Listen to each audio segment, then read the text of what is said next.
All right, everyone. Hello again, and welcome back to more Commadtary with your host, Commadman. Not Comrade Man. I want to make that very clear. Communism can suck my nuts, and so can capitalism. We are advocates of madmanism on this channel. That's the true religion, the true political party. Anyway, this commentary track is one I've been really wanting to do because this movie is so fucking stupid. It's beautifully stupid. Of course, I'm talking about Alien Resurrection from 1997. So we are watching the director's cut. It is an hour and 56-minute video. And I'm not basing that assessment on any sort of torrent. You know, it's not like I torrented this movie, and the torrent I downloaded is an hour and 57 minutes, or 56 minutes and 8 seconds. That's not what I'm saying. It's not like it's a yiffy torrent. I'm not talking about that. So, again, the thing to remember about this script and about this movie, and I really think this is true. I have a sneaking, sinking, instinctual gut suspicion that this is the truth. Joss Whedon was disparaged because a bunch of his scripts were not getting approved in Hollywood. So the story goes, according to Joss Whedon, that he wrote a script for an Alien sequel called Alien Resurrection. And this is after Alien 3 was a shit pile, garbage fire, piece of crap that didn't do very well. That movie's not bad. It's not terrible, but it's not very good. And so the story goes, Joss Whedon was like, well, no one's accepting my scripts for other movies and other ideas. What if I write an Alien sequel that retcons or tries to fix Alien 3, but I'll do it vindictively as a joke, and as if he's being punished by a demon for trying to troll hell. The executives in Hollywood are like, we love your movie, we'll do it. And it's like, he's like, you know, what are you going to say no? You're going to say, oh, sorry guys, it was a joke. Like, don't do it, it was a joke. Of course he said yes. That's the story behind this, and I think that if that's true, that's fucking incredible, and that elevates this movie. That makes this movie like one of the best things Hollywood's ever produced, because it's made according to a script that was supposed to be a joke, and they took it as seriously as they could. So it's sort of a testament to both the unintentional artistry of the joke script by Whedon, and it's also a testament to Hollywood's ability to take bad writing and elevate it through performances from actors and set pieces. So it's got this dual kind of bizarre quality to it. And I mean, fucking Christ, they got Dan O'Bannon back, they got Sigourney Weaver, of course, but the fact that they got high quality people to work on this, and that's part of the reason I'm like, this is not a joke, you know, Joss Whedon's probably coping. At the same time, watch this movie. I hope you're watching it with me right now, because it really does feel like a script written as a troll, like as a joke. It feels like Tim and Eric, or the MDE crew, writing an Alien sequel to try and see what Hollywood would actually do, because they're so detached from actual humans and actual viewers with brains that they would make this shit.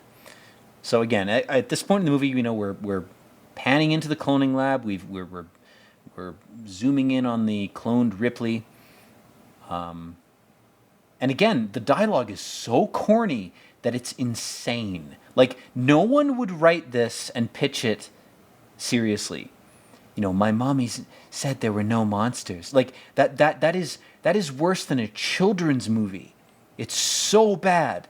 And then, of course, you have Brad Dourif here, right? And I'm not sure who Whedon suggested should be cast as the doctors, right? But Brad Dourif makes sense, because if the executives who read the script saw this thing and they said they thought either they knew it was a parody or they suspected it was, whether they didn't or whether they did. Again, what makes this movie amazing is that it doesn't matter if they knew it was fake or not. It doesn't matter if they knew they were being trolled. I got to give props to the executives, because if they knew this was an intentional fuck with us type of thing, and they said, we can still make this, and we'll reverse troll this guy. We'll call Joss Whedon's bluff, and we'll say, oh, you wanted to fuck with us with a shitty script? We'll make it anyway, and it'll still make money. That's incredible too. That takes balls. But again, the reason I bring this up is Brad Dourif's casting as one of the evil scientists makes sense, because Brad Dourif can take the worst lines ever written by a human and he can elevate them to angelic, godlike levels, because I believe he's an angel who's decided to be here for a vacation just to see if any of the demons will respond to his elevation of their bullshit. Brad Dourif's a real one, is what I'm saying. He's a good man, a good person, a terrific actor. And of course, they're trying to say, "Oh, well, should we kill Ripley?" And you have this creepy actress who's like, "Doing well." Like she sounds like a fucking vegan drone with no protein in her brain. "We'll give you your vegetable matter for the day if you say the lines you've been consigned to say, my little robot girl." "Yes, master. I have no protein. I am under your control." Then Ripley fucking wakes up during the procedure. She fucking grabs the guy's hand. Again, the comical snap zooms and then, these cuts. It's so bad. It's like a movie made by one guy who did all the directorial tasks himself. It's so bad, I imagine Joss Whedon writing this. It's like, well, Ripley's in a bag and she has to come out, and it's very dramatic. And he's being sarcastic. He's being ironic. It's like, oh, it's like she's in the womb and she has to come out of her little egg sac. Like, part of the reason I love this movie is because of that myth. And maybe it's bullshit. Maybe it's meant to make me more interested in the movie artificially. I don't care, because the idea that the script was written as a joke is such a great idea. And it's only a great idea because of how bad the movie is. So if Whedon came up with that idea after the movie was made, that's also genius, because he's like, how do I cope with having my name attached to this piece of crap? Well, I'd have to come up with a fake narrative about it being an intentional joke. That works so well when you watch the movie that I have to give props to Whedon. I'm like, dude, normally I wouldn't endorse that type of cope. In this case, good fucking job, man. This is so bad, and you knew it was bad when you saw it. That's a very good fucking way of coping. Again, not a great strategy, not a very honest strategy, but when you're in the trenches, sometimes you gotta beat an enemy soldier's head in with the butt of your gun if you can't shoot a bullet at them. Sometimes you got to come up with a sneaky, cat brain strategy. I mean, I got to hand it to Whedon for this, man. This is funny if that's something, whether it's real or fake. The best thing, though, would be if it was real, because holy shit, this script is bad. And it doesn't seem like the reason I'm more inclined to believe the conspiracy is in part because when you look at the writer's credits for this movie, the script is credited to Joss Whedon. Maybe in the end credits there are different writers, but at least in the opening credits, it's just Joss Whedon. He's the only guy credited. So he wrote all of this crap beforehand. The studio did not intervene and make it worse, if I were to play Mr. Plinkett watching this, it'd be like, if Joss Whedon's little trick is true, I'm more inclined to believe it, because it seems like he wrote all this beforehand as a joke. And the Hollywood executives, they didn't add any other writers. Fucking Star Trek Picard has 23 writers for season 2. This just has one, and his name's Joss Whedon. So why would that story be fake, you might ask? Well, it could be cope for the movie being bad, but I don't know about that. Even if he only expressed the rumor after the movie came out, the fact that he's the only writer credited, it kind of gives credence to that story. Because if it was a script that was meddled with and changed by Hollywood, and there'd be other writers credited, 'cause they always want their names on the turd that they've shot out, but they didn't add them. It's just Joss Whedon. It's just his script. And if this is an expression of his idea, even if it was changed a little bit for cinematic or cinematography reasons, those are very minor changes. They didn't bring in any other writers, is my point. This is based on his original script. And if that's the case, then I think it's more likely that he actually wrote this as a joke, and the Hollywood executives were either too stupid to notice, or they just didn't care. Even if they saw it as a joke, they were like, well, we can still make money off this. Just cast some good actors like Ron Perlman, and the movie will be good enough to make money. That's, if I was to channel Plinkett, I would say that about this. Again, we have General Perez. I love, again, the absurdity of this shit is insane.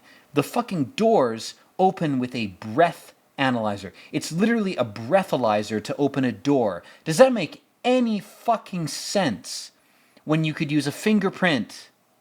Even an eyeball, which is outlandish in and of itself, a fingerprint is the way to do it.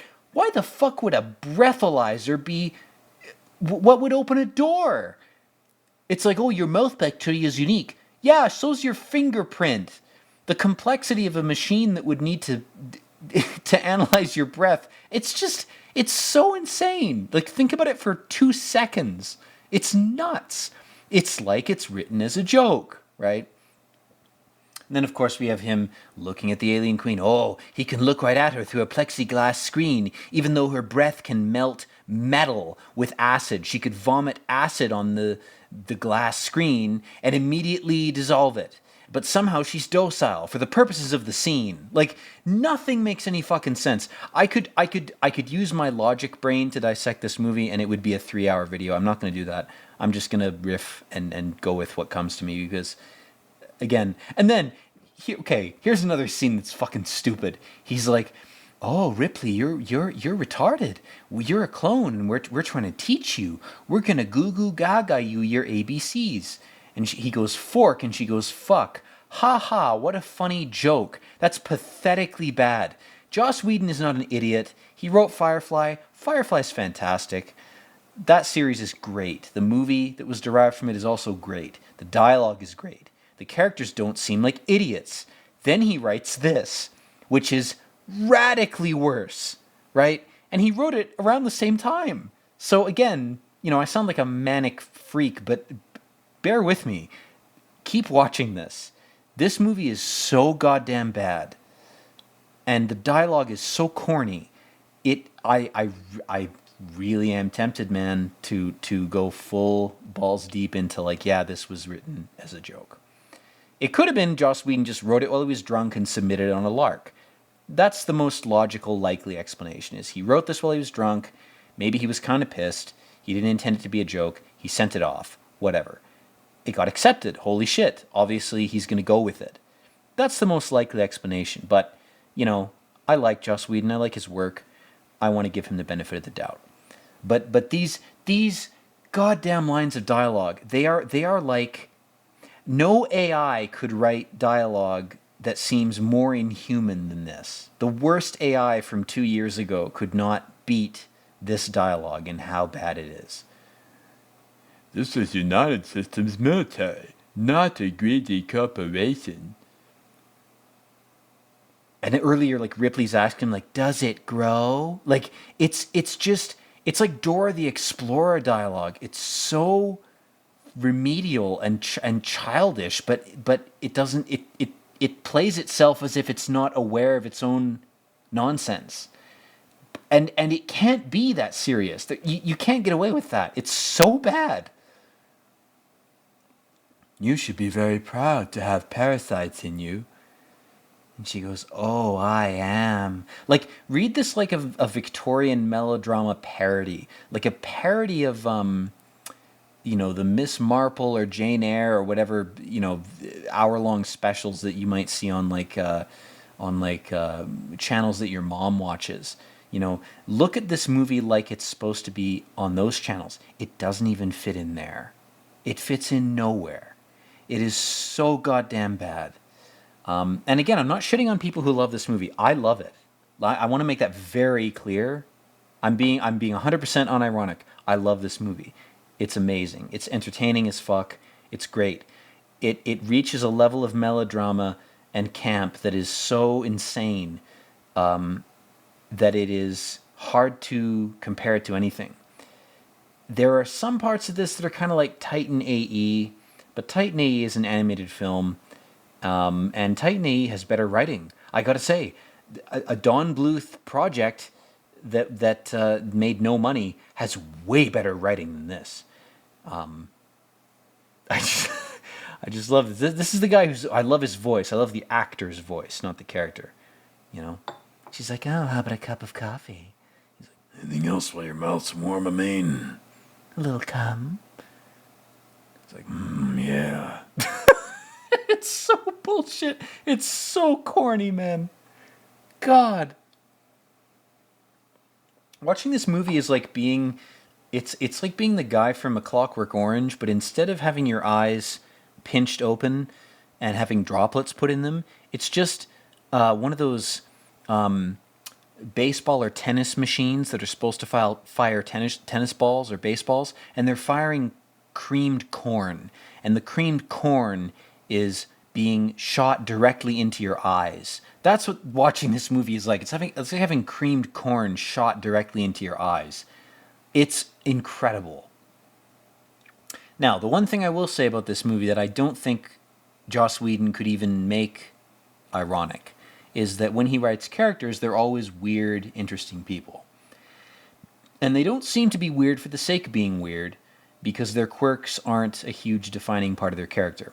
For example, we have an android woman, lesbian-looking chick, and we have a guy who's like, his legs don't work. He's paralyzed from the waist down. Those traits are not leaned on, even in this fake script.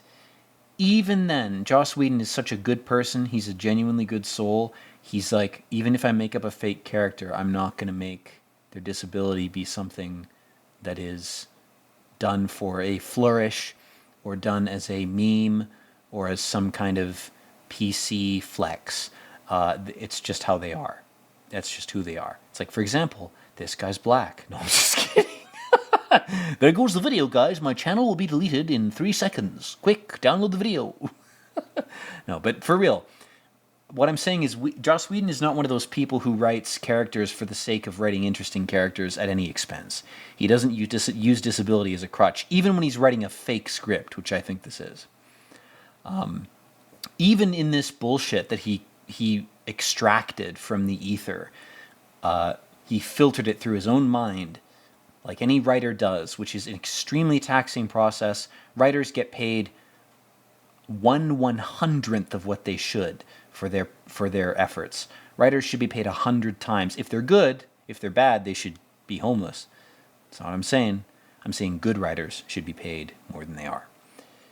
My point is that the process of extracting these characters from your subconscious through the fifth dimensional ether is not a small thing. It requires a shit ton of effort. You have to in some cases alienate friends and family. You have to abuse yourself with different drugs that allow you to maintain the connection with whatever's inspiring you. It's extremely difficult. Writers don't talk about this. They're so egotistical they don't even want to tell you about it. Anyway, I fucking love how he throws the knife and she breaks it off, and he's like, Ron Perlman, man. He's like, I'm Hellboy, bitch. That was one of my best knives. I love that knife. Again, the dialogue and the characters are bad, but the characters in and of themselves aren't terrible. It's the situations that are stupid. And if there was no meddling or very little from ancillary writers, then I really do think Joss Whedon wrote this script as a joke. I really think he said, what's the worst idea I can come up with? Will Hollywood still accept this? And then they did. And then, I mean, after that, if that were me, I'd retire. I'd be like, I'm done. Like, if I can submit something to a publisher as a joke, and they think it's genius, and I think it's a joke, I'm not meant to submit content anymore. I'm done. Like, I'm not supposed to be here. You know, I'm going to bow out. I'm going to go live in a cabin because I have nothing more to say. If I submit what I think is a pathetic lambasting of all the trends I see, and it gets lauded as some kind of multi-million dollar masterpiece, and if it makes money, which I don't know if this movie did. I want to say it made a little bit of a profit, but maybe it didn't. Maybe it flopped. Regardless, it got made. That's bad enough that this got made. That executives in Hollywood could not recognize that this was a fucking joke. I mean, the lines in this, again, they are so insane where he detects the hooch can, and I've made reference to this in my other videos, in my Let's Plays, which you should watch and like and subscribe. He's like, my recipe, way more dangerous. Like no line in Aliens, or Alien 3 is anywhere close to that corny. The corny level in this is astronomical. It's galactic. It's nuts. We happen to be in space. Blah, blah, blah. God, the lines are...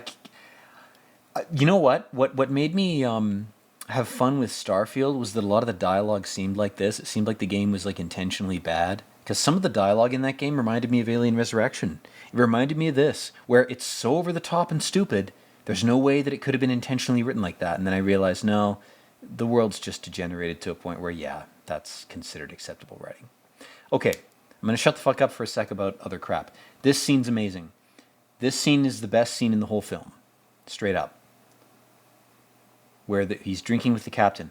This is a scene where if the film was better, if the rest of the movie was better, if this was put in a real film, it would fit perfectly. Because the writing in this scene is good. It's over the top, but it's good. The performances elevate it way above what its potential is. The lighting is great, the costumes are great, the props are interesting, and the exchange, the context of it is fantastic. The fact that the general eats the skin of the lemon, again, it's over the top, it's kind of stupid, but it's kind of awesome because the performances in the scene elevate it. And I feel like Elgin's character, he's laughing because he knows the movie's crap. Like I feel like that laugh was genuine and he integrated it into this take. And they were like, oh, that's perfect. He's a smuggler. He's kind of coy. Of course he'd burst out laughing. Like, I feel like that was one of those beautiful moments when an actor does something that is not intentional. It's not part of the script. And the people watching through the cameras are like, there, that moment, keep it. Like, that's better than what we wrote. This whole movie really is a testament to the power of film as a medium and how it can take shit ideas and dig them up out of the sewer and turn them into golden idols. Like this movie it's kind of incredible for that reason alone.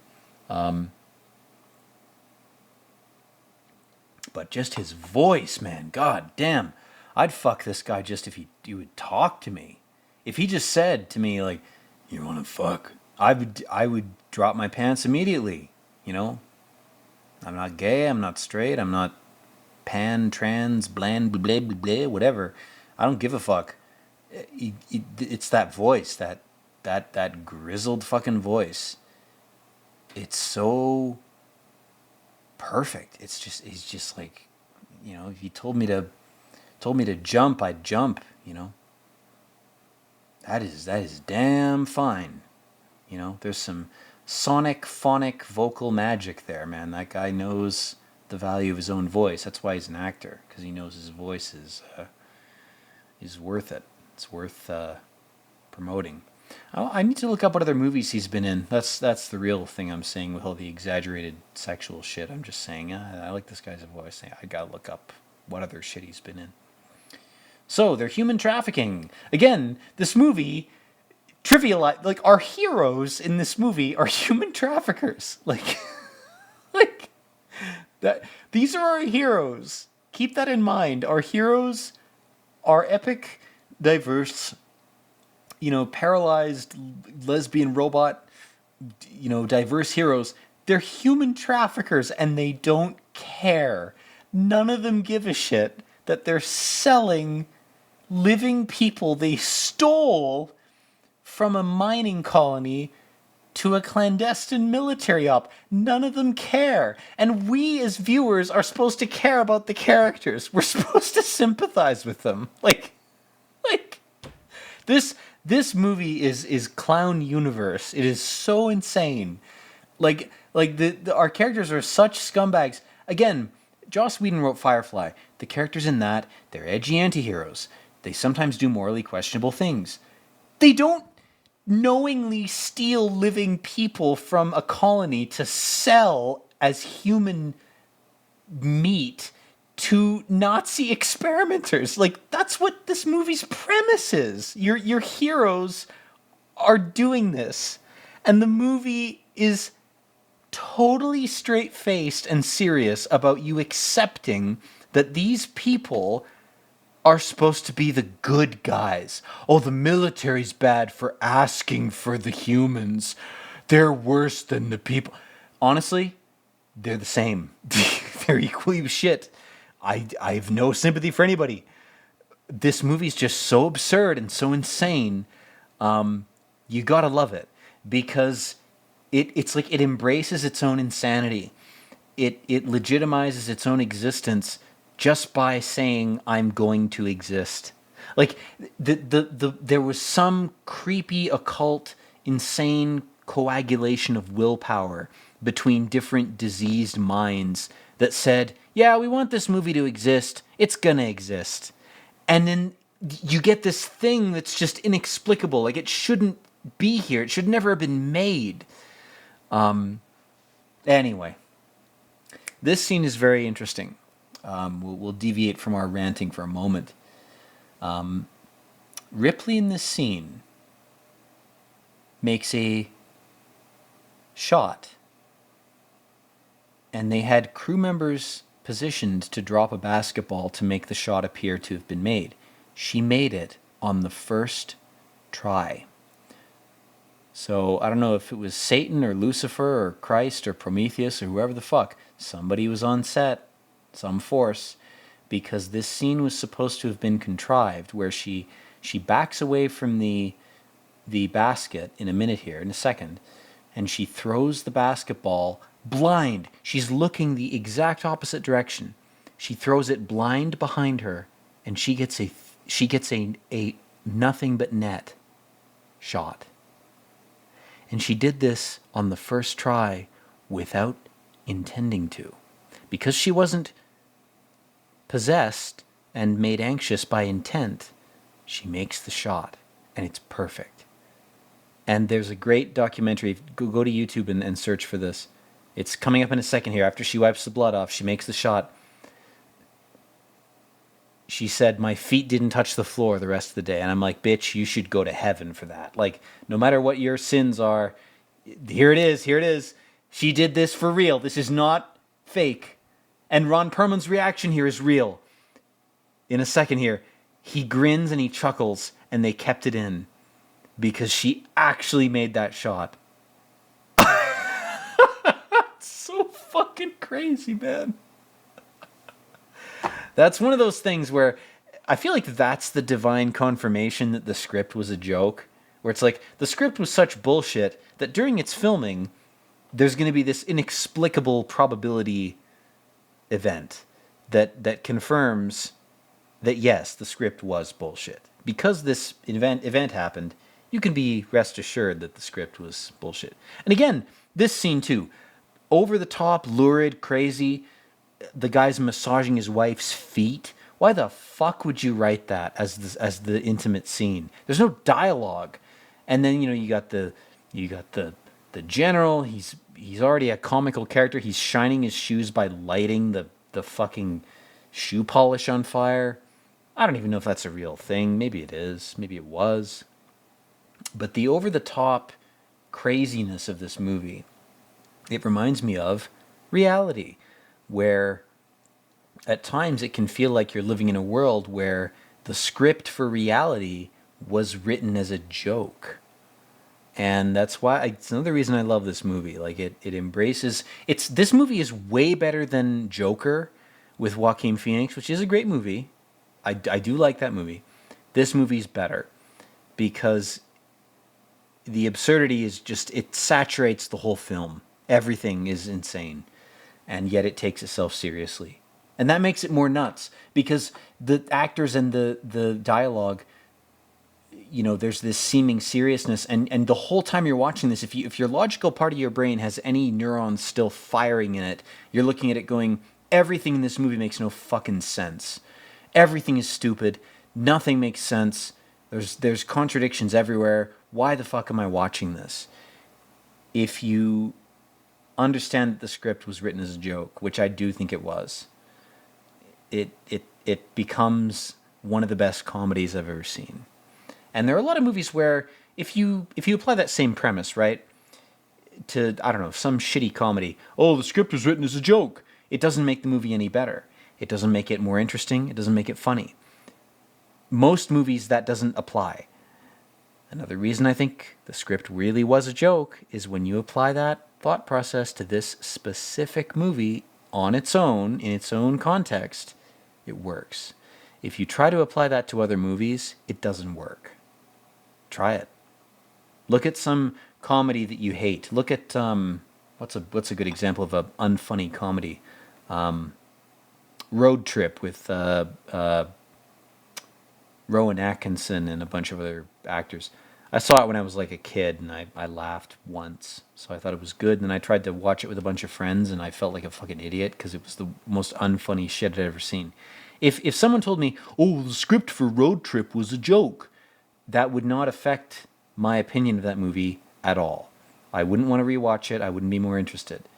This movie, though, even if I'd, like, again, before I knew that the meme of the script being a joke was a thing, I loved this movie, and I knew it was bad.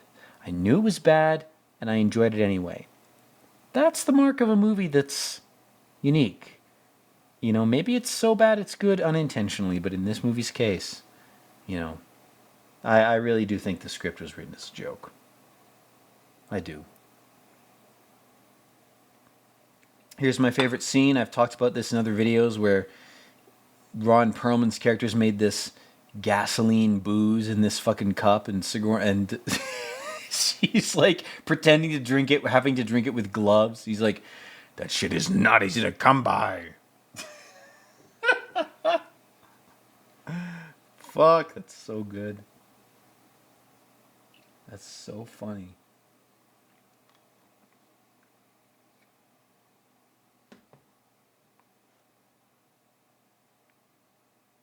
God, the dialogue in this is so nuts. Anyway, guys, I'm going to cut the recording off here. We're at 33 minutes, 13, 14, 15 seconds, so I'm going to say go ahead and peace out at 33:22. Generated lighting. Hey guys, what is going on? We are back. Not that you perceived any gap between the last recording and this one, it's only my perception. I'm biased towards my own perception of time. My God, no one's ever fallen prey to that in any part of human history. So, we are back in the movie, and I'm pretty sure the actress's name is Winona Ryder, I may be wrong, but she's using, again, a fake breath spray. This movie's so stupid that it wants you to believe that not only are breathalyzer door locks a thing, but that Winona Ryder's character has a keychain with different breath samples in it that can hack one of those door locks. Can you imagine the stupidity? Like, I know this review's been kind of over the top. I've kind of been losing my shit. But this movie activates something in me. It tickles my logic brain in a way that just makes it go ape shit. And it sort of strangles my emotional brain and goes, you need to collaborate with me to criticize this shit, because this is terrible. So, again, the point is, why the fuck and how the fuck would Winona Ryder's character have a fucking keychain with a breath sample equivalent to the general? How the fuck did she get his DNA? How is that even remotely plausible in this universe? It's insane, stupid. So again, she's asking Ripley, oh, why are they keeping alive? Oh, well, they're curious. I'm the latest thing. That's, it's not terrible dialogue, but it's not great. It's pretty vague. Winona's like contemplating, oh, should I kill her? I can make it all stop. The pain, this nightmare. That's all I can offer you. It's so melodramatic, man. The dialogue is so fucked. And then, of course, again, melodramatically, Ripley's like, what if I stab my hand intentionally and then show you that my blood is acid and will burn your knife? How does she not know who she is? I guess she doesn't have any history from the movie, so that makes sense. That's like the one thing that makes sense in this scene, is the robot, the fembot, not knowing who Ripley is.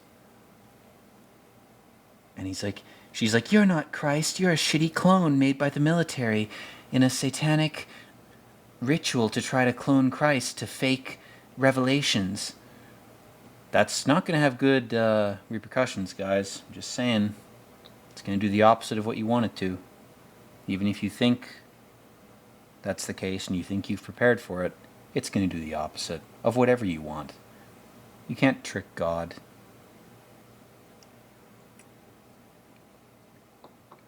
Again, Sigourney Weaver's performance in this is not bad. I don't want to shit on the actors. I want to make that clear. The actors in this are doing the best job they possibly can, because that's their job. I said something similar in the Starfield playthrough, especially in the Best Moments compilation, which you should watch and like and subscribe. But I said something similar about the Starfield voice actors, where I was like, imagine being a voice actor enslaved by some project that you have no input on or agency on other than your voice. If you're an amateur in everything except voice acting, that's one thing. But if you have other skills that could be used, if you would serve a better team that was more cognizant of multi-skilled people, like the MDE crew, hire me, guys, I'll work for you. If you're that type of person, it's like being in hell, because you can sense the mistakes that other people are making and you have no power to correct them, and it's demoralizing. It's fucking depressing, man. I love the dialogue too. The soldier's like, "You're going to find this was very ill-advised." It's like, what are you, a Victorian novelist? Why would you say anything? You would just say, "Get over here." Like, if you're a military guy, you're going to be very direct. And I love how Ron Perlman, he grabs the guy's gun and he says, "Don't touch me." The guy doesn't shoot him. The shootout doesn't break out when one of these people steals one of the soldiers' guns. That doesn't initiate the gunfight. Like, how shit are your soldiers if they'll let their gun be taken away and then thrown back to them? It's like, oh, I get it. It's supposed to show the soldiers are cucks. Whatever. The point is, it's stupid.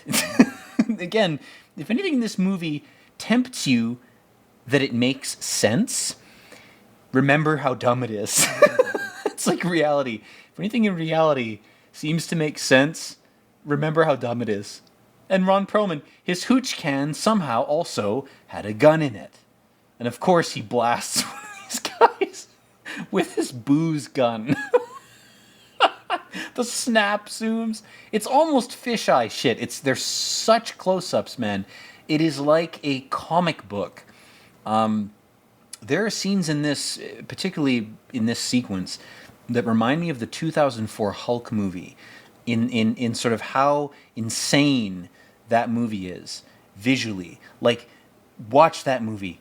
It is like a bad drug trip. This movie's kind of like that at times, but it's more like a good drug trip because it's funny. but the 2004 Hulk, it's famously bad. And okay, so let's get back to the plot. So I'll cut your throat and leave you to die. She's like, "I'll let you. Your voice, it's making me come." And again, here's the aliens, right? They're behind plexiglass. Somehow, they're smart enough to figure out how to lure or how to fuck with each other to burn a hole in the floor. They're smart enough to cannibalize each other. Great. That's brutal. That's very scary. Why wouldn't they have just spilled acid on the plexiglass window or the glass window right in front of them? You know, they don't have eyes, but they seem to know that they need to escape through the metal floor by spilling some acid. If they're monsters, but they're also smart in a dark, primal kind of way, why would they not have perceived that there is a fucking plexiglass or glass or transparent screen between them and their Nazi scientist rapist? Why would they not have noticed that? And I love how Brad Dourif's character, he sort of fruitlessly is like, I'll just spray some cryo farts into the chamber. That'll stop them. And then they're dumb enough to go in after the fact. Why wouldn't you seal the lab immediately and then be like, guys, we've had an alien outbreak. We need to go straight to security. Going and, fetishistically, voyeurically looking at the fucking goop. It's probably a bad idea. It's almost like that's going to happen. You're going to get kidnapped by the aliens. It's so nuts, man. This movie, I know I'm gushing about it. I know I'm being kind of cringe. I'm overreacting to a lot of this shit. Probably a lot of people are going to be like, what the fuck is his problem? He's gushing and overreacting to this. I don't give a shit. Fuck you. I have a different history with this movie. I'm sharing my reaction with you. If you don't like it, blow me. So, anyway, in this scene we have General Perez with his comically hairy arms, and then we have one of his stooges coming into the room. He kicks the alien's corpse. Again, the level of, the lack of professionalism. It's like, what if I kick the corpse? Why would you let a human into this room? Why would this whole floor of the ship not have been locked after this type of shit happened? But again, in the movie's logic, it's Joss Whedon writing a fake script going, I just want a bunch of cool scenes. No one cares about continuity anymore, do they? They just want cool scenes. So I'll write a bunch of crazy scenes, and then I'll string them together with bullshit. That's what this movie is. The guy getting frozen, it makes no logical sense. It's total bullshit. But it's like, oh, we just wanted that lurid scene. We just wanted the scene of the guy's arm getting shattered off once it's been frozen. Now, speaking of scenes, I like this scene. I actually genuinely think this is cool. Where the guy in the wheelchair, I forget his character's name, he assembles this ragtag shotgun. This is cool. Again, like the scene with the vaporized whiskey cube, if this was in a better movie, this would be a great scene. It's broken up by soldiers running around and all bunch of crap. What I'm talking about is the scene where the guy in the wheelchair assembles his shotgun. Maybe that doesn't happen right now. Either way, it happens at some point. We'll talk about what we're seeing, since that's the point of this commentary. So the escape pods are being fired. That's good. That makes sense. That's logical. Of course the Marines would want to leave, and their commanding officer is doing the right thing by making them leave. He's firing off escape pods. Good for him. Eight Nazis survived. They got picked up by Operation Paperclip. And then the US was like, how about you make even more Jesus clones, even though the last endeavor nearly caused the apocalypse? Let's try it again. That's how retarded the CIA and FBI and US intelligence are. They're brain-rotted by Satan. They think that you can force the second coming by genetically fucking with genetics. I mean, that's insane. That's what that escape pod scene reminds me of. I want to blame the movie entirely for that idea. I didn't come up with that on my own or derive it from any other texts whatsoever. This movie is all that inspired me, and it's just an insane, shitty movie, so why would it be of any value to anyone to look into in any way? Anyway, Ripley accidentally cuts her hand. She realizes, oh shit, I can use my blood. That's good. That's a decent little sequence. That's fine. That's kind of cool. Makes sense. But I like the scene with the ragtag shotgun better here. So he sees the acid hitting his leg. He can't feel it. I always love this scene where he doesn't notice till he smells his clothes burning. Again, this is proof that Joss Whedon, despite writing this as a joke, he had to include certain continuity things and character details that made sense. He couldn't quite be totally shitty as a writer. He had to do something good. He had to incept little details in the script that were good. He, despite trying to write a script that was totally bad, even in that script, he couldn't help but go, well, the guy in the wheelchair, even if he can't feel the acid from the drool from the ceiling, he would still smell his clothes burning, so he would react. He would have to react. Like, that's I love this. He's like, oh, I'll ask for a grenade. Why is there no command not to blow up the life pod? Couldn't you hack the life pod and give it a command to self-destruct? Why do you need a grenade? Again, it's almost like it's the dumbest possible thing that could happen in the scene. And then he salutes.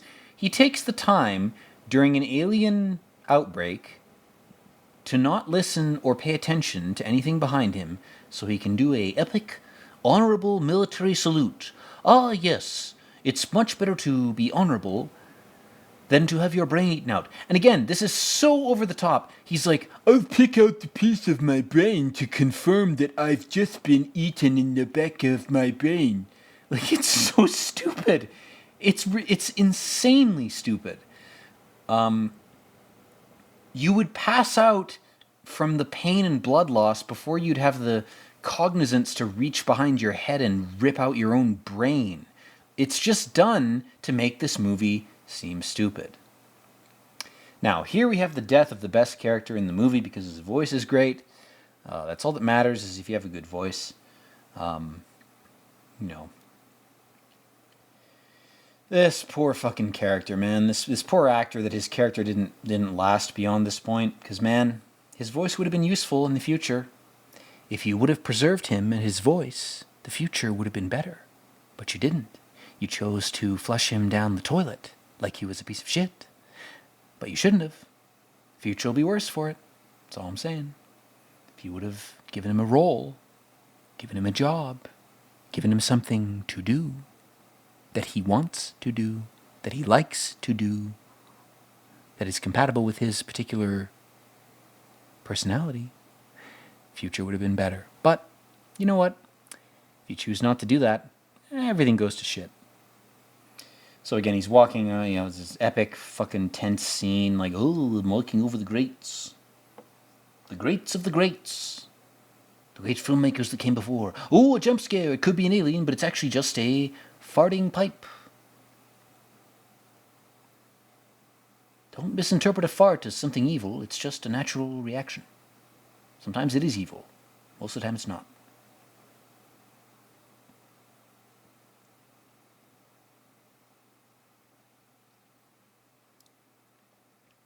And I don't think he was being stupid. In the context of the scene, I don't think his character died because he was being dumb. During the action scenes is where this movie pays the best tribute to its characters. It treats them a little more like intelligent people. They react a little better to the scenario, or scenarios that they're in. He's going to pick up this gun. Oh, there's alien cum on it. Whoa, could there be an alien nearby? I wonder. Maybe run the fuck back from this corridor back to where you came, my friend. Maybe that would be a better move. He's like, no, I'm too good. I'm gonna die for this movie. Oh, God, right through his fucking guts. Ay. The price of being a voice actor in the age of AI. Am I right? Fellow voice actors, zero of which of you are watching this? Aspiring or professional? And of course, all these other characters were inexplicably not near him until he died. Think about that for 1 second. He was alone in that corridor. How the fuck did any of these characters hear his death if they were far away from him? They had to have been close to him, right? Then why the fuck weren't they following him? Why didn't they say, hey, I hear a guy down there. Let's go fight the aliens together. Bullshit. No logic, no continuity, no believability. Nothing in this movie has any left brain logic applied to it. It is all horseshit. It's almost like when you mistreat writers who write things like poetry, which is the format in which every religious and philosophical text is written and is the basis of every human civilization that's done any good on this shitball earth. If you mistreat those people, reality becomes hell.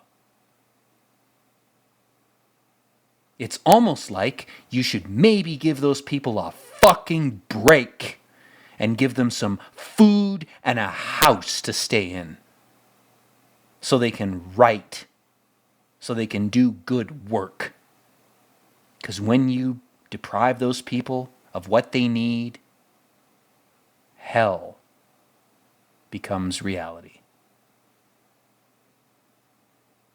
You can't replace them with shitty writers. You can't replace them with underpaid morons. You can't replace them with AI. If you try, you're just fast-tracking yourself to hell. That's all you're doing. That's all you'll ever do. It's a lesson that's so self-evident that you'd think we would have learned it by now. Treat people who are poetically or authorially inclined, writers, etc. Treat them with some respect. If they can't make a living at what they're doing during the time they're alive, maybe what they're writing might be useful in the future. Maybe you shouldn't be looking at things in terms of a purely present-based sense of time. Maybe you should be asking yourself, this guy's talented. Maybe something he's writing will be useful 200 years from now. Maybe if we help him out, maybe we'll be rewarded, or our descendants will be rewarded. Or maybe if we don't help him out, our descendants won't even exist. I can't spell it out any more than that. So again, we have Winona Ryder's character here. She's like, oh, she's not human. We're suspicious. That's the drama in this part of the movie. We're suspicious that Sigourney Weaver could be an evil alien. And then the black guy's like, yeah, she comes, 'cause I come when I look at her. Oh, yeah. My dreadlocks might as well be strings of cum. I'm into MILFs. Honestly, Sigourney Weaver is fucking attractive. Even at her age, the actress's age, even you know, given the gritty nature of the movie and how it lights her and everything, she's attractive. I'll say it. I'll admit it. You know? I'd put an autistic baby in her, and then it would be stillborn, and she and I would be traumatized and weeping for years and probably kill ourselves. I'd do that just because I like how she looks. I'd fuck an older woman just because I have a creepy mommy fetish. So, I like this scene. Again, this is another one of those scenes where it's sort of the luridness, the cringy sort of goriness of it is kind of great. That's great. Like Ripley's character in this is portrayed as like autistic. She's like kind of socially retarded, which I am too. So I sympathize with her in that regard. When I socialize with people, I put in an immense amount of effort to seem normal and no effort during moments when I'm supposed to be performative. It's like a flip side for normal people. Like normal people, when they're supposed to, when they sense that a social situation is prompting them to perform and do something fun or funny, they have to put effort into that. Whereas with normal situations, they don't have to put an effort. For me, it's the opposite. Socializing for me needs to be a fucking circus for me to be comfortable. Whereas normative interaction takes me 1,000 times the fucking effort to put in. But anyway, enough about that crap. So we've got the scientist guy who they've kind of taken hostage, and he's sort of informing them about the plot. He's the exposition hostage. He's going to give them exposition for the rest of the film.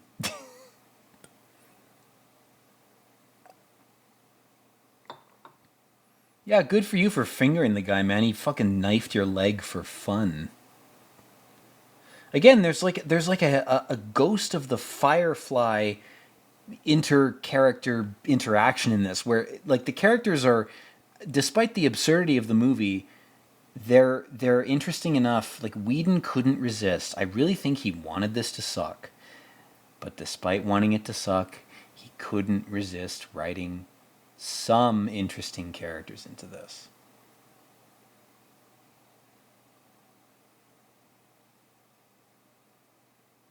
So there's a standard emergency procedure for the ship to crash itself on Earth if it's infected with an alien disease. Does that make any sense? Does that make any sense? Oh, our ship's in danger. We have this hostile organism, or our reactor's melting down, or insert any situation that's dangerous.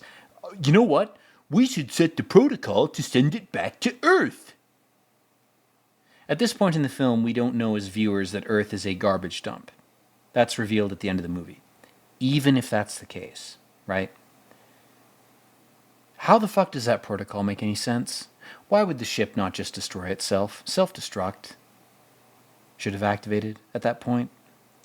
Scuttling the ship on Earth as a garbage dump would require a lot more complicated maneuvers on the part of the ship, which is presumably compromised by some force. So why the fuck would that be the default protocol? Go back to Earth. Oh, our navigation system's fucked. All our crew is dead. We'll just go back to Earth. Why wouldn't it just be self-destruct right away, you know? Again, it's almost like this movie makes no sense. But that's part of the fun, guys. That's why we're here. I don't want to mischaracterize my commentary on this by implying that I'm doing it to vent anger or, you know, whatever. That's partly what I'm doing, but mostly I'm just doing this because it's fun. Because this movie is so nuts, and there's a lot of weird parallels with our current reality that I feel compelled to do a commentary on this, so I'm going to do it. I'm going to say what I want to say. I'm not going to shut up. I'm not going to go mute. I'm going to do the opposite, you know?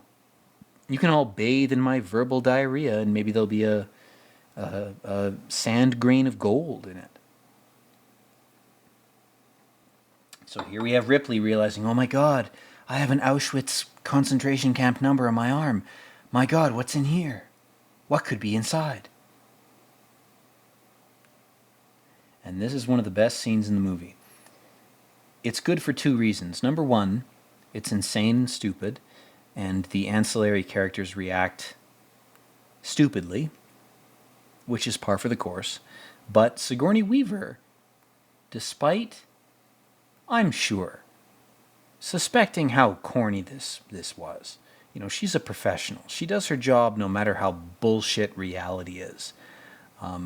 That's something I struggle with, where it's like I know a large portion of reality has to be bullshit because people are stupid. I know it has to be what it is. I struggle with contending with that and being professional despite my personal objections. For Sigourney Weaver to have done this scene with this level of seriousness in a movie where she was clearly instructed to be straight-faced, you know, she was told, obviously, this isn't a comedy, it's meant to be serious. She's not stupid. The actor is not dumb. The actor can see all of the absurd illusions and bullshit that they're meant to take seriously, and yet they're able to maintain a facade of seriousness to the point of being able to weep, being able to sympathize with a woman on a bed caked in a bunch of plastic and goop and makeup. That's the mark of a true actor or a true actress. Is to be able to look at her face right here at like 59 30. She's so... It's like this is her daughter. Like, this scene fucked with me when I first saw this. I was like, God damn. The performance in this scene. It's good. Sigourney Weaver is a real one. You know, she's a star come down here to play around and have some fun. And she doesn't trivialize the vacation. She does it. God, her fucking face, man.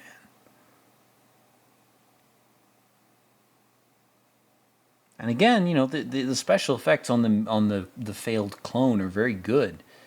Winona Ryder gives her a gun. It's a very somber scene. But again, remember, this is a movie where a breathalyzer door opener exists, and our heroes, including Winona Ryder, they're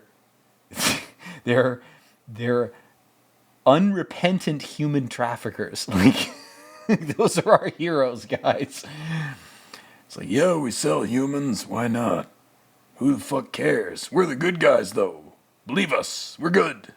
The military's bad for asking us to do this. We're good for agreeing to it for some reason. Don't think about it. Shut off your brain. Be an idiot. Be a moron. And of course, this scene is overindulgent. It's crazy.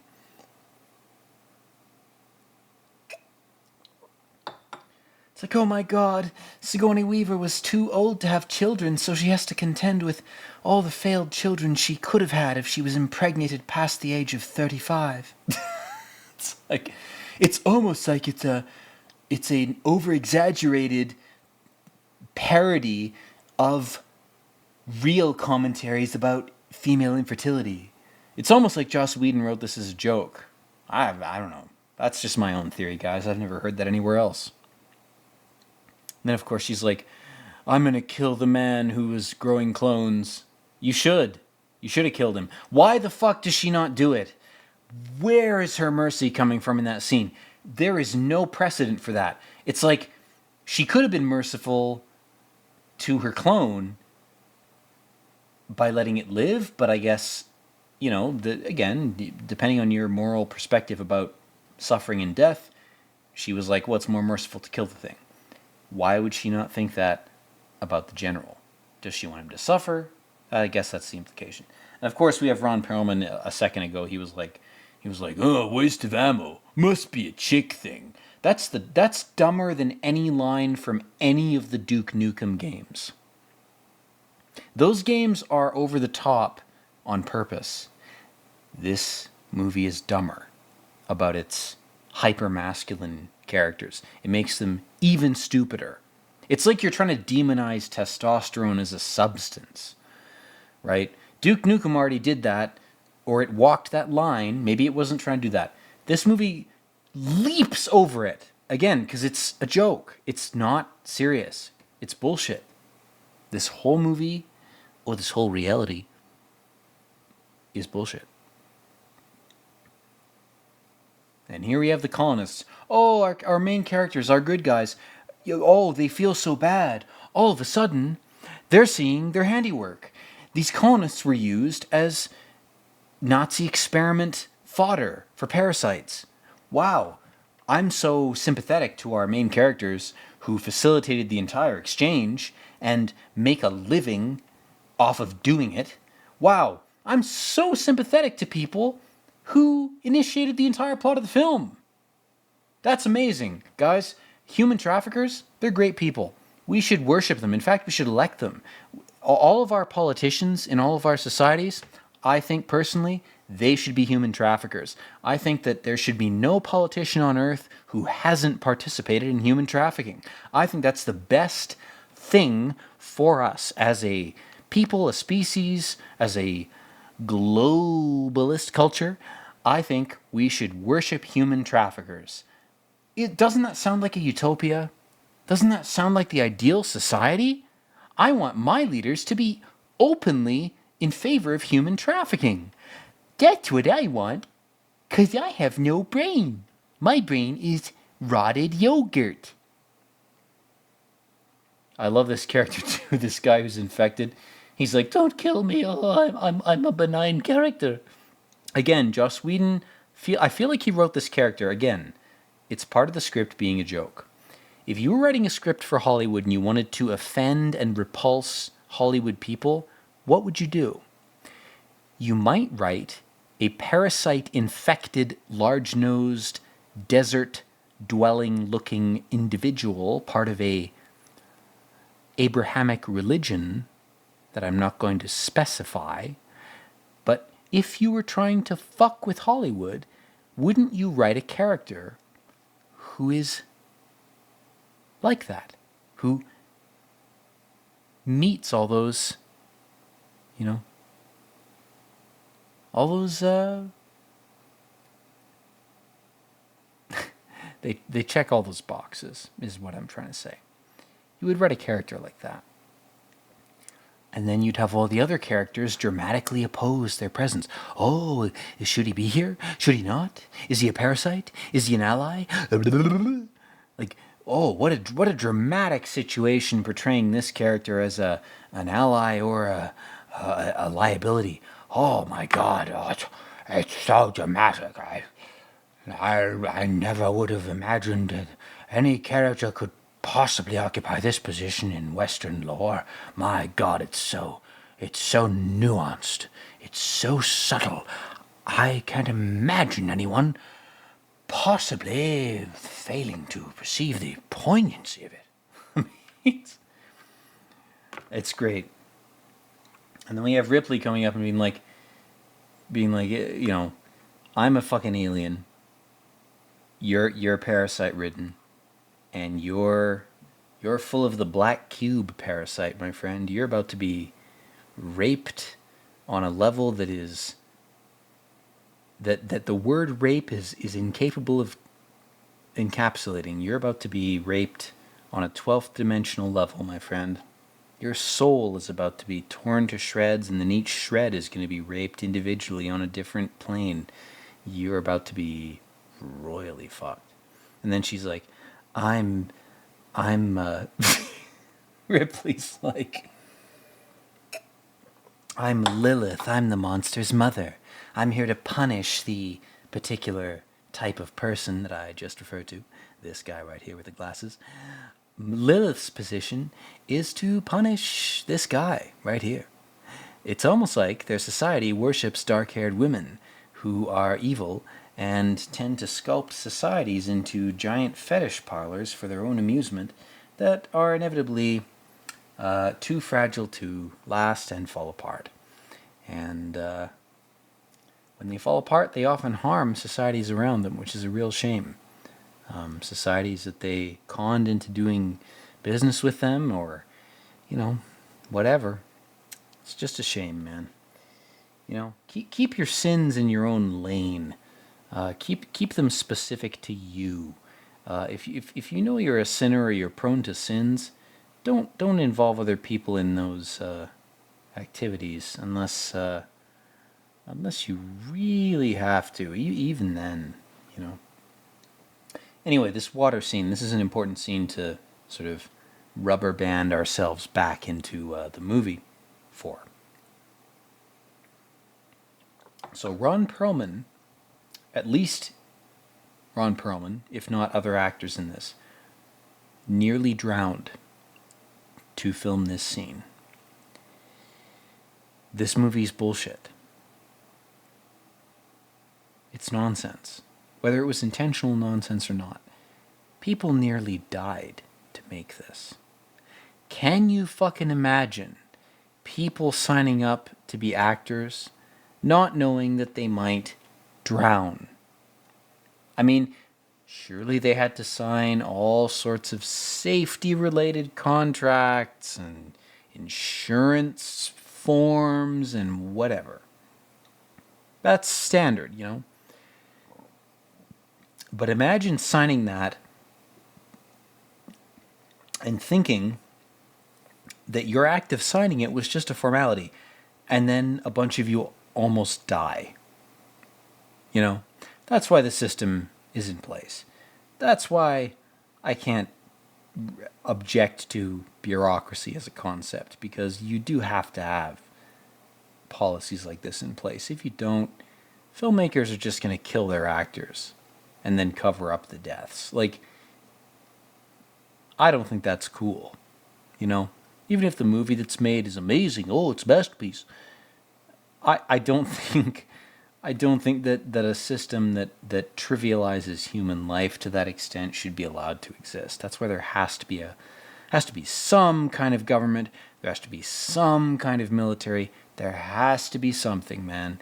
You can't have the ANCAP fantasy. That's the ANCAPs and the objectivists are just as deluded as the communists. You know, you have to recognize that, man. If you don't, unsubscribe from my channel and go reevaluate your life.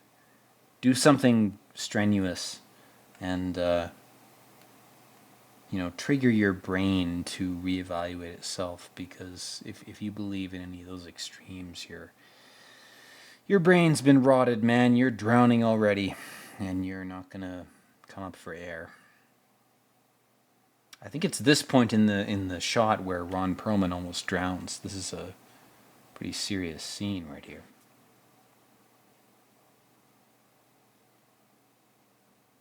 I don't know how they filmed this, man. The projectiles and the aliens, like the aliens are clearly CGI, or they're divers with CGI cloaked over them, but the projectiles look pretty good. The air bubbles are legit, I know that, because the risk of drowning proved to be a genuine risk because somebody almost died. Pretty sure it was Ron Perlman. Ah yes, the epic CGI. Oh, maybe she'll go pee-pee in the water and make it yellow. Flavor it with some lemonade. Delicious. Oh, the alien wants her lemonade. He's dragging her down. Oh, no. She's part of the depths now. Her bladder will serve Cthulhu forever. And then Ripley's like coldly just observing this. She's like, I can control my breath. I'm not a moron. I know how much oxygen my brain needs minimally to function, and I've just given it just that amount. She's a real one. She knows how to navigate her meat spacesuit. The unreal ones don't know how to do that. And, people are in between. People struggle with figuring that out. But the ones that fall, the ones that fail, are the ones that are so inept that they abdicate their maintenance of their own body totally to some external vampiric force. If you even have a half of a control or a sense of control over yourself, you're doing fine. You're gonna move up. If you're even halfway there, you'll be dragged up if necessary. It's the people who are less than halfway there that are fucked for now.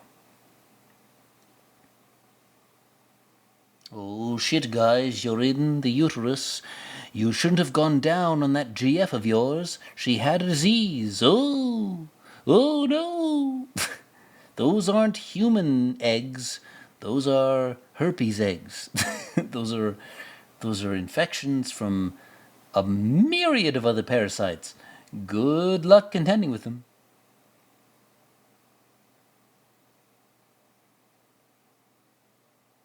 Jesus Christ. Again, the tension that this scene builds, specifically this scene, it's not bad. You have people stuck between face huggers and water demons, But again, the gun firing underwater. I don't know how accurate that is. I'm not a gun aficionado, so I don't know. But his grenades seem to be doing a good job. Seem to be blowing up the parasite externalized uterus of the egg sphere, the egg's face.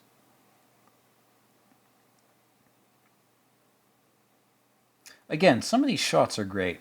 This is where the movie really does betray its what should be its reverence to its prop designers and cinematographers, because they elevated Joss Whedon's writing, whether it was intentionally bad or not. They elevated it to a level that it really didn't deserve. This is better than the writing deserved, which you know what? In a lot of cases, that's the case. Film is meant to elevate writing. That's not a bad thing. But in this specific case, oh no, the robot just got killed. Now she's gonna die. Except she's not. Anyway, the writing, or more accurately, the blocking of the underwater scenes is impressive. That is impressive. That is good work. It's a construction crew building a building.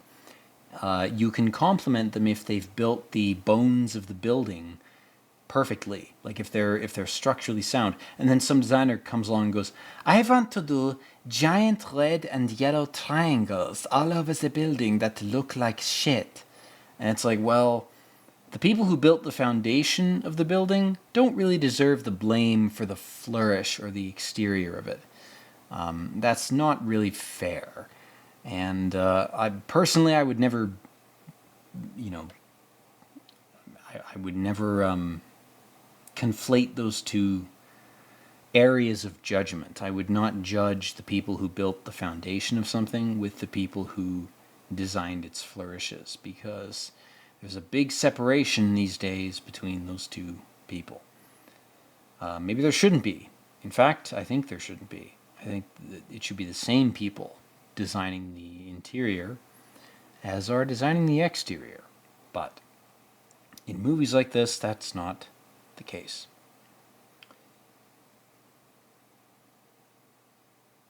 Oh God, he's on his foot.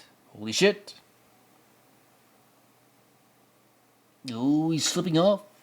What will we do? Oh God, the second penis is coming out of the double penis mouth. The parasite is emerging. Oh.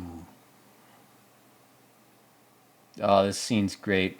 The double guns. I have two guns. I'm gonna use them both on you. It's inaccurate and I almost kill my friend, but I will shoot anyway.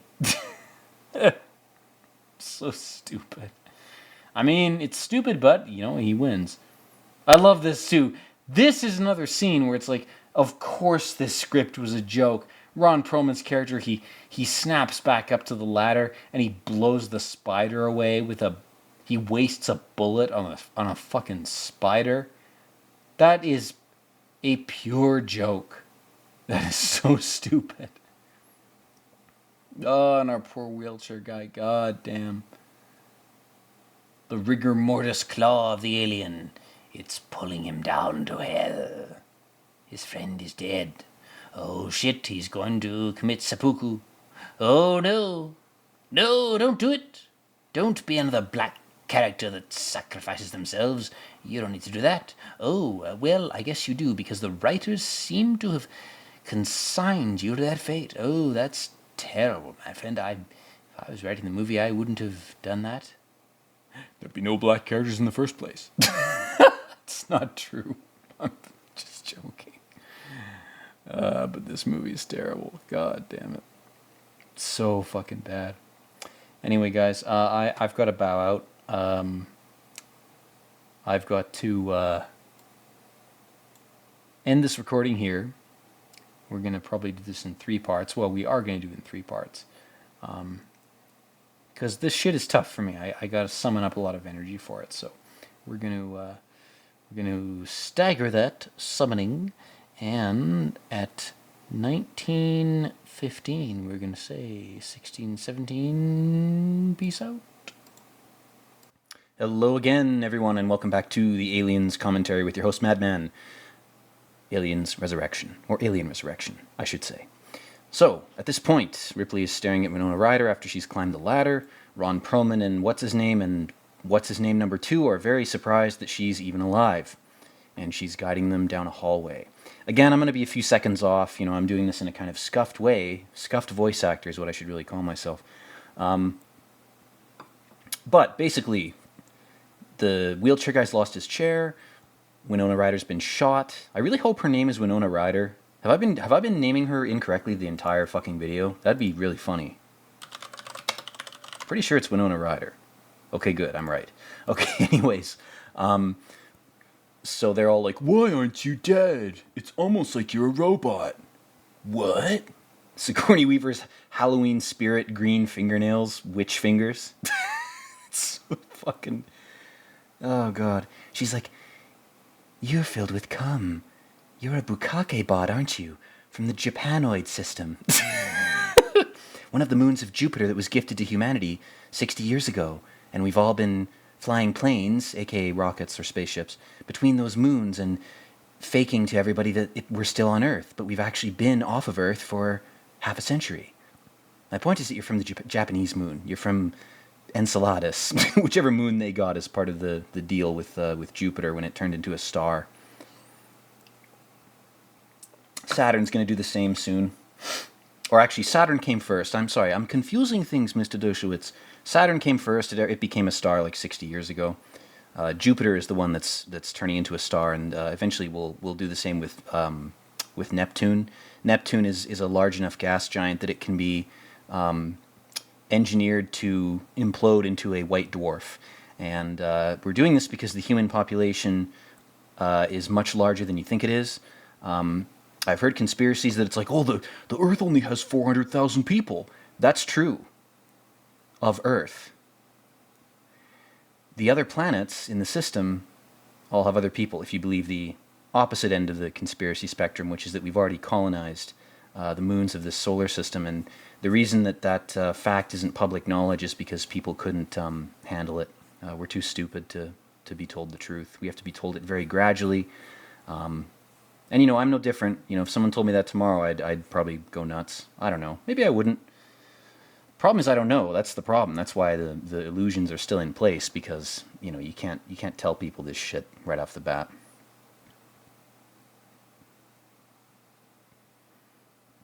So now they're using her. They're like, all right, you know, let's go to the chapel and pray to Space Jesus. Pray to one of the Jesus clones. There's about 40,000 of them. That's not true. There's more like 20,000. The Bible is... God, that's so dumb. Why would it look like a book? Why wouldn't it be an iPad? I get it. iPads weren't a thing in 1997. PDAs were a thing. Notepads were a thing. And again, here's another Joss Whedon detail he couldn't help but put in, is that her little wart covers up a port. It's a wart port. And then again, some good special effects with her jacking into the station computer. There's kind of a funny line where she's like, "All aliens, please proceed to the deck with the military guy on it." It's kind of funny.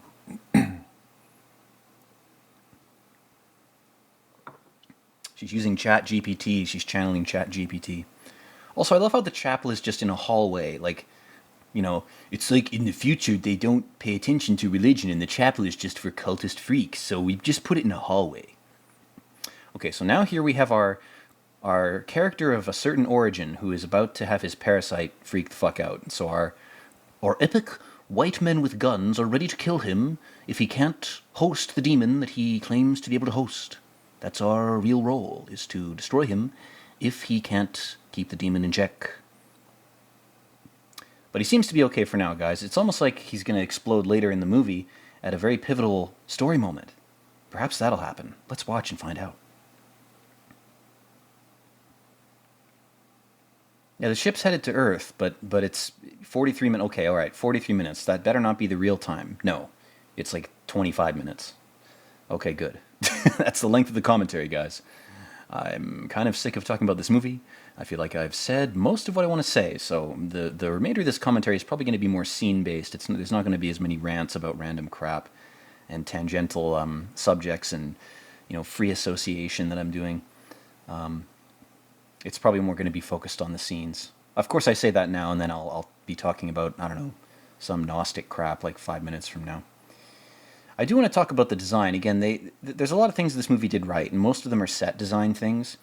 The computers and the aesthetic of the ships is consistent with the previous movies. There's a lot of stuff on that this movie did right that I should talk about, because I've been shitting on the movie for an hour and 20 minutes. Let's talk about the few things that are actually objectively good, in my opinion. The set design is good. The lighting is good. It's good in the alien context of things. It's faithful, I'll say. It's not good. It's faithful to the aesthetic that the previous movies established. The set design is good. The props are good. The actors' performances are quite good. The costumes are fine. They're not distractingly bad, so I'm not going to say they're bad. If they were bad, they would distract me by how bad they are, and they haven't. So, they're fine for what it is, especially for the level of lighting they were going for in this. It's so dark, and there's so much yellow and green. You could clad your characters in the ugliest clothing ever, and this lighting would make it, would complement it. So that doesn't really matter. Everyone's skin looks yellow and diseased. That's the point. It's a movie about parasite infection, blah, blah, blah. I've already talked about that. And of course, this is supposed to be a cute character moment between these two women, where she's like, "You must think I'm a freak, even though you're an alien-infected clone." It's like, again, retarded. Like, yes, we've got an autistic clone and a robot trying to understand human emotion. I get that. Even so, why would she even ask Sigourney Weaver that question? How can you stand being what you are? I'm projecting because I'm insecure about being a robot. But it's just, I don't know. It's so obvious, man. This is Whedon writing scenes, trying to make them bad, and realizing I can't do it. I have to make these scenes seem a little bit good. And what comes out at the end is just something that's very mid. There's aspects of it that are good and aspects that aren't. This scene isn't funny. It's not funny bad. It's not secretly amazing either. It's not good in any way. It's just mid, which is a real shame. Again, the narrative of this movie, if it had tweaks, could have been done right. What would I have done to make it right? Maybe that's the tangent we'll go off on to fill the rest of the 20 minutes we have to fill here. 25 or so minutes. Why don't we invoke Mr. Plinkett here? Why don't we summon that character out of the Mike Stoklasa realm of the ether that he's claimed, and let him speak? What would Mr. Plinkett do to make this movie better?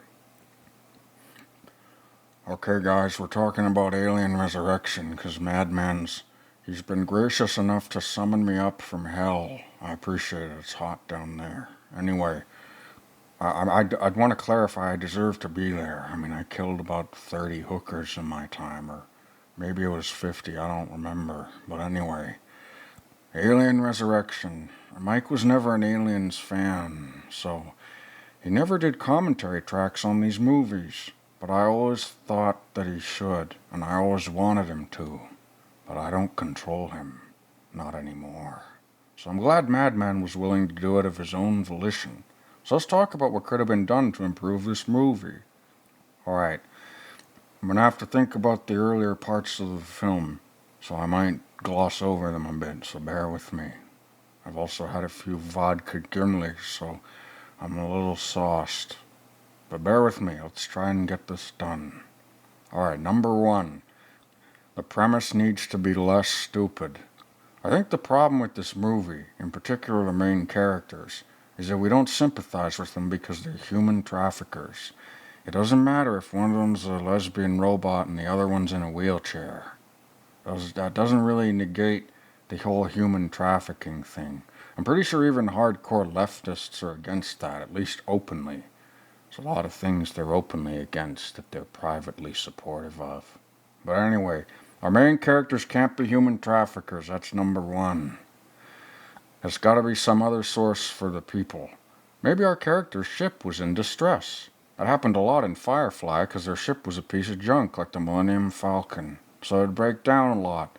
So maybe they come across this base and it's cloaked or something.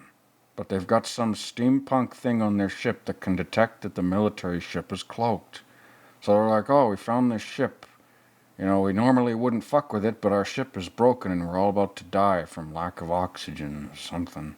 So they're forced into interacting with the military people. despite having no morally ambiguous or morally terrible association with them in the past. So then the military's like, shit, how did these guys detect us? And they say, we're just going to blow you up.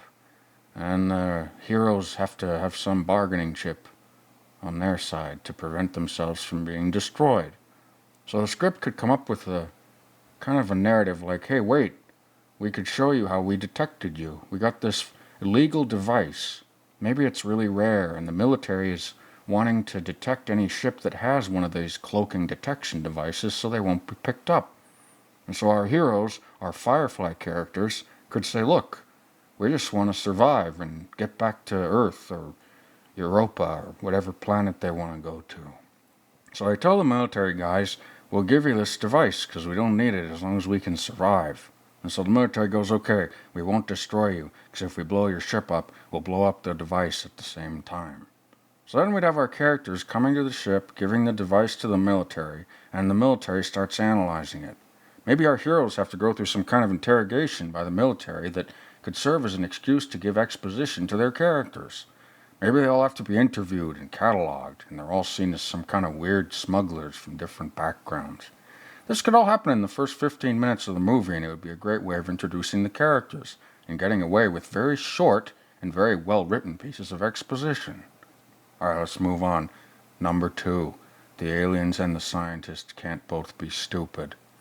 I'm getting pretty tired of these alien movies treating both the scientists and the aliens as being stupid. I think this started in Aliens by James Cameron. There's a couple things in that movie I want to talk about. But anyways, it got worse in Alien 3 and it got real bad in this one. But this one's intentionally bad, so I'm not going to talk about that. What I do want to say is that the scientists and the containment protocols for the aliens have to be a lot better. Maybe they keep them in some kind of special room where the walls or floors or whatever are lined with some kind of very basic compound that reacts with acid. Maybe if the aliens try to spill any acid on it, it just creates a foam that expands rapidly like those pesticide foams they use in houses. And maybe the foam kills the aliens, because they're acidic, maybe because they're crazy acidic. Something basic will kill them. We could even have a scene where a scientist spills coffee on an alien egg or sample, and it just dissolves into water or something. It's kind of like those kid volcanoes you might have made. I made one when I was a kid, but I put sulfuric acid in it, and one of my teachers got horribly burned. But anyways, there has to be something in this film if we're going to improve it. So scientists can't be stupid, and the aliens have to try to escape and then fail and realize, oh shit, we're really stuck here. Alright, that's point number 2. Point number 3, we're going to stop at 3 because I think Madman wants to talk about the video after that. So number 3, the other biggest flaw of this movie is the writing in general. So we either have to transition into a universe where Joss Whedon wrote this movie unironically, or there has to be a different writer, or else the script has to be heavily edited, because the dialogue is worse than Dora the Explorer, and I watch that all the time, so I should know. But anyways, it has to be addressed because it makes the entire movie suck. If the dialogue doesn't match the seriousness of the movie, and it's just bullshit, it doesn't make sense, and your brain starts to hurt. So that's the third point I want to make.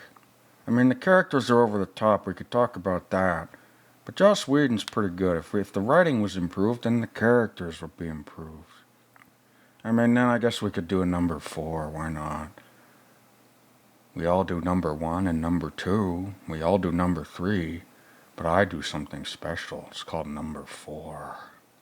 Anyways, number 4 would be something like, the plot needs to make more sense. I guess this is tied to the writing, but it's more structural, it's not basic. It's not down to the level of a single dialogue line. It's more so just the overall structure of the sequence of events and what happens or doesn't happen. Oh, that Jewish guy just blasted a parasite through a guy's head. That's pretty anti-Semitic. Hashtag cancel alien resurrection. Oh my god. Anyways, despite wanting to commentate on Brad Dourif here, we're gonna keep going. So point number 4 would have to be that the plot would have to not suck. So not only are our heroes not human traffickers, but in the plot, the ship wouldn't be going anywhere. It would just be stuck there.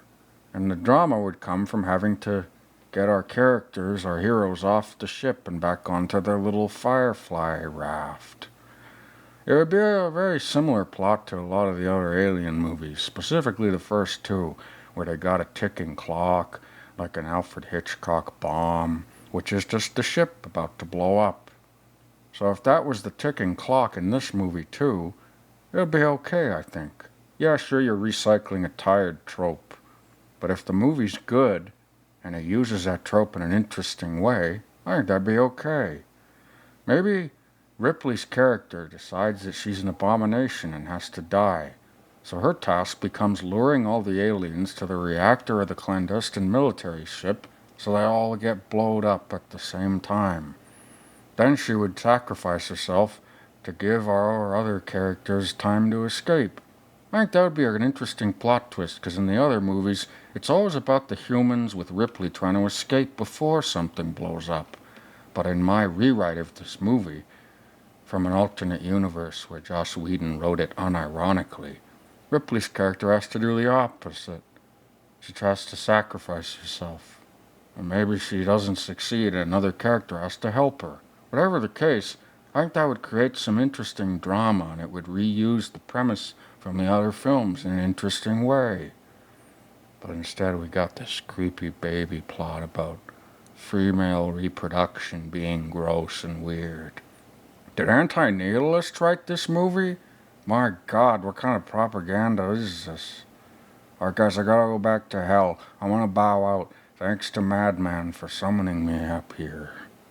Mike hasn't been making enough Plinkett videos. I'm gonna try to curse him for it.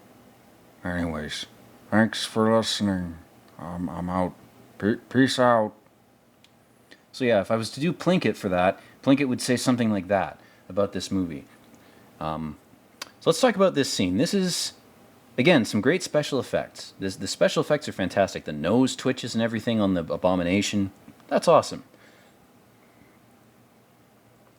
You know, you could interpret this as some kind of commentary about how chemicals or parasites can corrupt DNA during pregnancy. I mean, that's the objective medical way to interpret the symbolism here. But I don't have much to say other than that. I mean, I've already ranted about it in previous videos. But the aliens always had a humanoid skull, or there was a certain point, I think it was Alien versus Predator that might have introduced this, where it's like, well, the aliens are actually human. What if we were related to the aliens? That was a corny-ass concept shoved into one of the later movies. In the first 2 films, Alien and Aliens, the aliens are literally aliens. They are not supposed to be related to humans. And then Prometheus, which is a garbage fire, not even worth talking about. I would never make a video about that movie. It's a piece of shit, but it's boring. A buddy of mine who's a good friend of mine, when I asked him what he thought about Prometheus, he said, well, a movie should be nuked from orbit. And I have to say that was the best take on that movie. Oh, Brad Dourif, man. You make every scene you're in just beautiful. Your delivery's great, man. You could deliver the worst lines ever written, and they'd sound okay. So you have this Nazi scientist who's like, I love my experiment so much. Come to me, my love. I am your father because I genetically raped you. Don't you want to love me because I genetically raped you into existence out of the ether? Oh yes, I am like the demiurge. Oh, why are you doing this to me? How could you? I feel like they're trying to evoke Blade Runner in that scene, and it's just pathetic. It just shows how much worse this movie is. It's so bad, man. Anyway. Alright, so the ship's preparing to leave. Oh, an epic scene. We are running to the ship. That's never been done in Alien before. I feel like the pilot whose legs don't work was a reference to, like, Star Fox 64. Maybe that's what they're trying to evoke, because there was a rumor in those games that the pilot's legs didn't work. Or that they were replaced with artificial legs because of some fluke of how the crafts handled pressure and the pilots would have to be augmented. Their legs would have to be amputated and replaced. It's like a fan theory. I never played those games, so I'm not red-pilled about the fucking extremely specific lore of one or two fucking games. But you should all watch the Star Fox animated series by Frederick Fox, because it's fantastic. It's just very good animation. It's animation done in a 1980s sort of retro style. He doesn't use frame gen. He doesn't use any kind of what the fuck is the name for that frame thing? He doesn't use fake computer generated frames in his animation. He actually draws everything. That takes an insane amount of effort. He's a visual poet for doing that. I think what the fuck is the animated series called? We're gonna Google it, guys. During this commentary, I'm going to go away and Google things.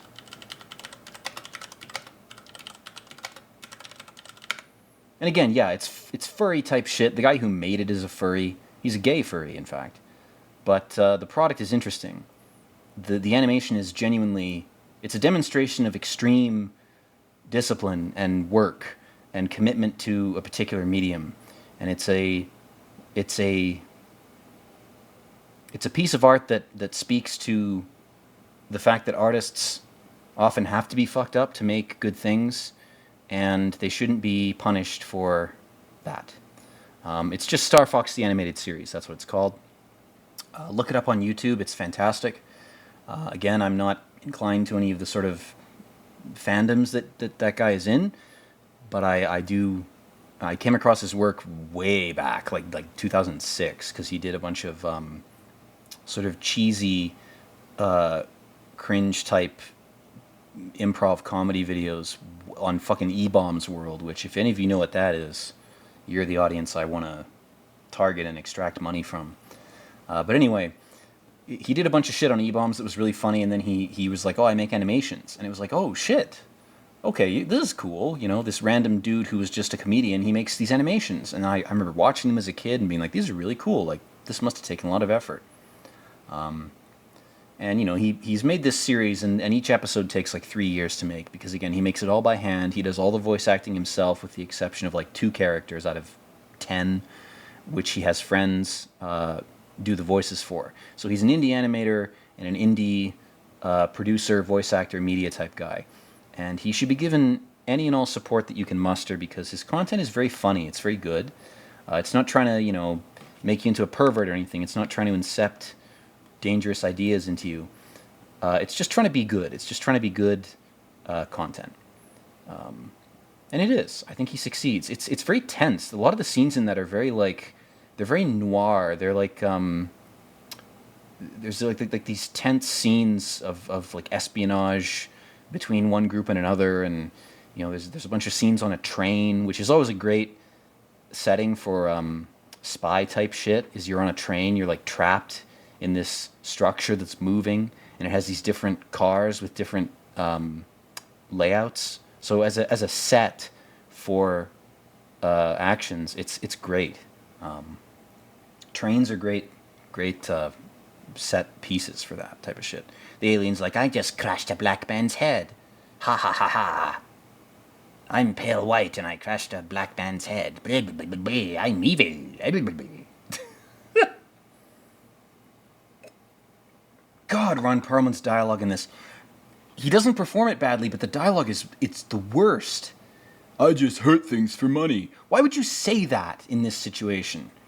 Oh, we're evoking the quips from Aliens. Yeah, sure you are. You're evoking nothing. This movie's just nothing at this point. Honestly, the ending of this movie is not very interesting. There's like a gory ending scene to it, and then it's basically just done. I really don't have much to say. The beginning of this movie is where it sort of shows itself as a joke. Now, what I do find interesting here is that the abomination alien, he's confused by the robo chick. He's like, what is this? This isn't a living thing. And of course, what we're meant to do in this scene is go, oh, it's the new Newt. Ripley's trying to protect Newt 3.0. And again, Joss Whedon writing this as a joke is like, what if Newt was just a robot? Like, Newt always just represented maternal instinct, and the alien represents the male cock. If you want to get really Freudian about it, the alien is a male dick. Why do you think the head is a giant penis? It's because the alien is supposed to be the dick. And because most human reproduction took place through rape through most of human history, or at the very least some sort of dubious scenario of quote-unquote consent, and what H.R. Giger was evoking when he made that design choice, when he was making the aliens, was, "The penis is just a rape machine. I'm a diseased German man. I will make this my artistic expression." That's H.R. Giger. He actually sounds like that, too. But anyway, in this scene, Joss Whedon is making fun of that whole premise by having the Newt little girl character stand-in be a robot. What he's saying with that gesture, whether he knows he's saying it or not, whether he knows he said it or didn't, is that he recognizes that it's just a trope. Newt is just a robot. Newt's not a real daughter. She's not a real person.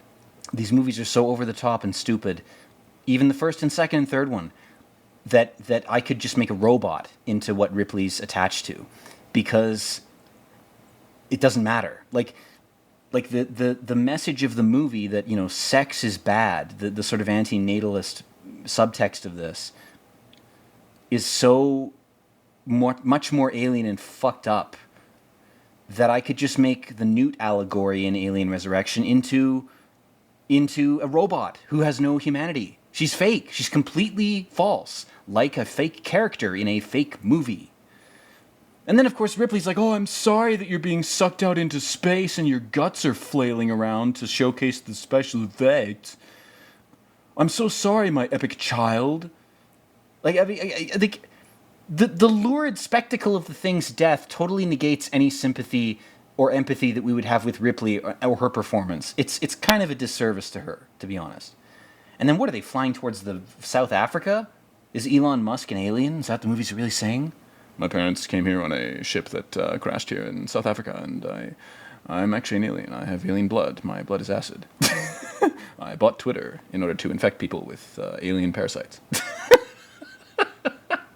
So they nuke Africa. I feel like that, too, is a joke. Joss Whedon's like, what's the most insensitive place I could have the ship land? How about South Africa? Have it blow up a bunch of... That's so stupid, man. I guess entering the atmosphere caused some kind of explosion. They haven't actually blown up yet, but... God, Ron Perlman's dialogue in this. This movie falls apart in the last sort of third of it because the novelty of its stupidity definitely wears off. I think that's why I was compelled to do the Plinkett bit, because to fill time during this commentary, I had to come up with something. I can't just talk about the movie anymore. I've said everything I want to say. But I wanted to finish this. I wanted this to be a real commentary track for you guys. I want you to enjoy yourselves, you know? I want you to have some fun. They're like, "Oh my God, Earth, it's so beautiful. We've seen so much gore and death, but look, polluted clouds. Yes, clouds of pollution. That's what we really want to see. That's the new idyllic Victorian, you know, that's the new landscape. That's the new epic countryside that we can all aspire to be in. Ah, yes, a garbage dump for the universe. Isn't it beautiful? Doesn't beauty make you easily susceptible to any sort of illusion? Doesn't thinking something is beautiful make you a total cuck for any type of pattern or illusion?" And then this scene, Ron Perlman just kisses the guy that he stabbed. Like, what the fuck? They had no character development that suggested anything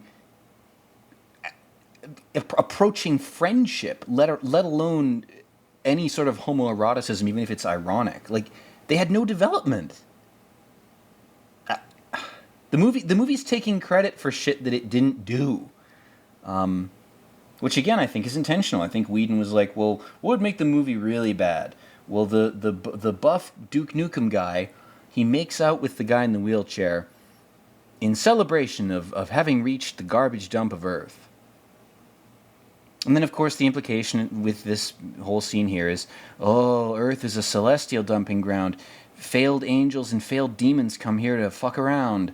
Oh, Gnosticism. You know? Look, it's Paris. They landed in Paris, but the tower's broken. You recognize what that is, right? It's the Paris Tower that Nikola Tesla built to provide free energy, but it was destroyed. Look at that. Isn't that amazing? What an amazing ending. It's so depressing and poignant. It's poignant because it's depressing. Okay, guys. That is it. I'm out. I'm not saying anything more about this movie. The credits are rolling. Nancy King, second assistant director. Susan Zwerman, very good job. All of you, very good job. We're at 1:50 and 9 seconds. Thank you for watching this. I hope you derived some enjoyment from it, some humor. Don't take reality too seriously, because reality is this movie, straight up. That's the occult knowledge I have to communicate to all of you. Have fun and do what you like, and love the people around you that seem to deserve to be loved. Anyway, take your vitamin D, take some vitamin C as well, if it's dark. Get some sleep, hug a loved one, drink some water. And as always, guys, at 1 hour, 50 minutes, and 42 seconds, I'm going to say, peace out.